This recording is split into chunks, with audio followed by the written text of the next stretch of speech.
Lorena Gallo and Dani Montalvo, welcome to DBL. Lorena, back in the 90s, your name was everywhere and it was not always complimentary.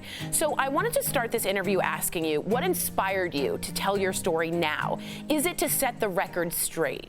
There's not much has been changed since 30 years ago, almost 30 years ago, when my case resonated all around the world, basically. So to me, it's very important for people to hear my story again, and basically to set the record straight. This is something that it was more concern of domestic violence, not about my ex-husband being cut off his, like, you know, the tabloids were talking. Right. I think that the media missed a big window of opportunity by telling the domestic violence side of it, because that's exactly what it was. It is a story of domestic violence and sexual assault.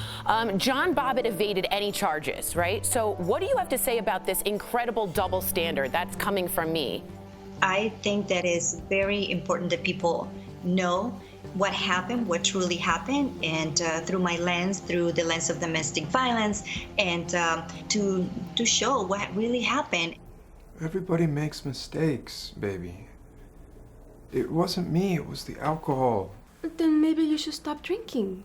Dani, while you were developing this character, which must have been so multifaceted for you, did you speak to John Bobbitt at all, or did you just sort of concentrate on speaking with Lorena?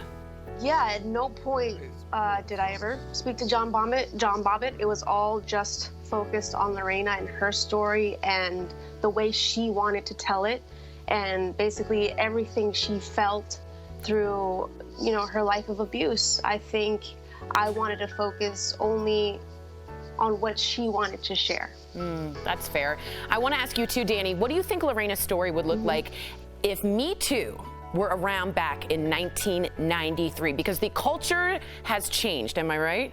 Yeah, absolutely. I think if the Me Too era were back then and, you know, her story came out, I think we would be in a much, much different place today, because I think she would have sparked the whole movement herself, you know, something so grand and so isolated, you know, an isolated incident like that.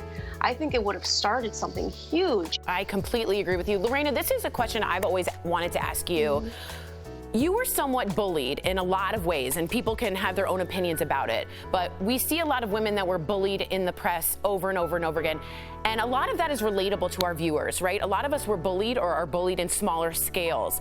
How did you deal with that and come out on the other end of that as an advocate and a survivor? You know, a lot of things have changed, and people form their own opinions, and people are always going to be opinionated and judgmental of others.